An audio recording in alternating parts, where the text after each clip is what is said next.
there, Starscream back for a quick Transform review. Now, before I go on, I will just say, I am going to complete the RoboJocks review, but actually it's not a review, it's more of a synopsis, isn't it? So you can work out whether you want to see the film or not. And then once you watch it, you can, you know, dedicate, 80 minutes of your life to see that film.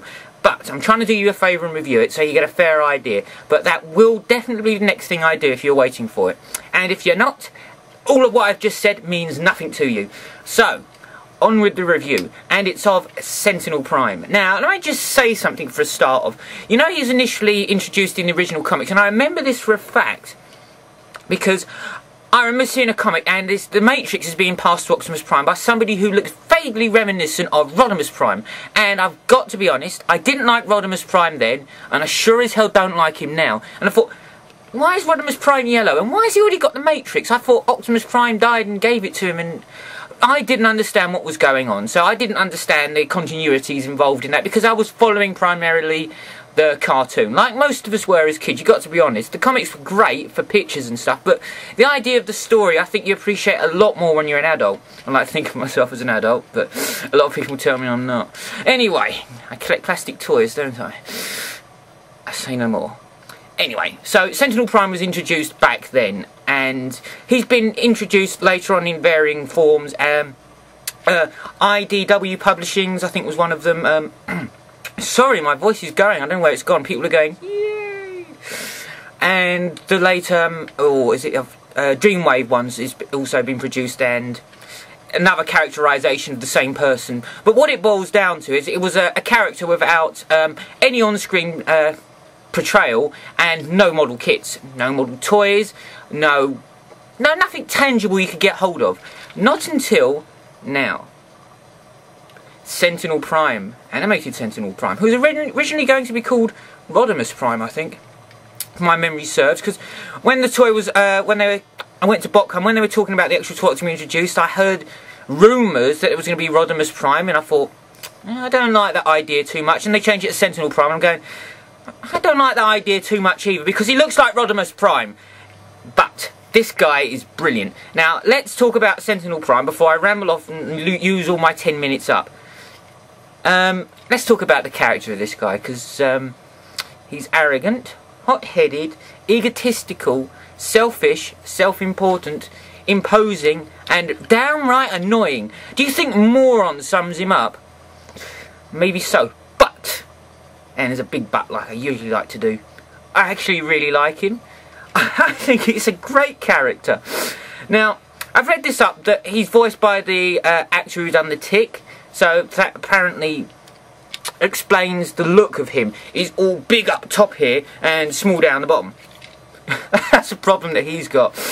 No, I'll say no more on that. I'm purely talking about this guy. And yes, he's a great character.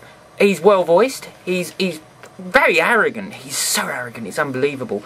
But you know what? Despite of all his flaws, I kind of like him actually. He's slightly endearing to me. For the reasons is that he's not a coward. Now, on many occasions, I've watched all the seasons of the show, and Optimus Prime says, no, we've got to save it, and they threaten that if you comply with us, Prime, or we'll kill Sentinel Prime. And Sentinel Prime goes, no, just kill him, just make sure you get the job done. Alright, just finish it, get it done. So, you've got to understand that, much as he has his flaws, I think, by and large, he has the best interests of Cybertron at heart. Now, I may be stretching it a bit with that, but that's in my interpretation of the character. You can take it any way you want.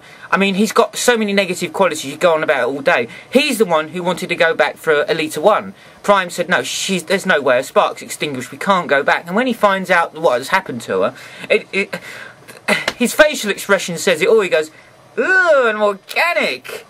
Yeah, so he doesn't mince his words, does he? Not really. So that's another negative quality. But the fact is, he was genuinely hurt by what happened to him and what he saw. But it didn't stop him from being very callous. But yet again, I said, I'm dwelling on negative qualities because he's got a lot of them. But to be honest with you, I kind of like the guy. He's a bit of a risk taker. He's a bit hot-headed and he's very impulsive. And he is very, very good at bragging and boasting. but the character sort of grows on you. He's introduced as a complete and utter retarded, jerky moron, and later on you realise he's just a bit of a prat. He's got his heart in the right place, but he just can't help his faults. And to be honest with you, I like him like that as an individual. So, yeah, I actually like the character of this guy. So, I like Starscream, don't I? And he's got a lot of negative qualities, so there's no reason why I wouldn't like this guy. So, should we take a quick look at the toy? There's problems with this toy. It transforms into some sort of off-road Jeep. Now, I don't like that very much. I think they could have come up with something a little bit better. You know, something a little bit more impressive than an off-road vehicle. But they didn't, so I can't really change it.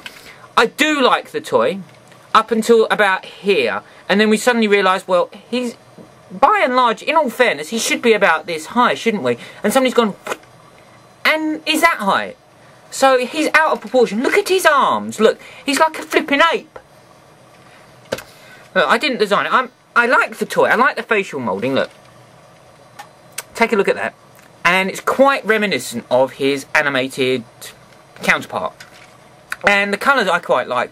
I don't like his alt mode. And I don't like the fact his legs are too short. But I suppose, how the hell did I do that? I guess he is very reminiscent of his cartoon counterpart. So I suppose they had to make his legs a little bit shorter because it keeps in context with the show.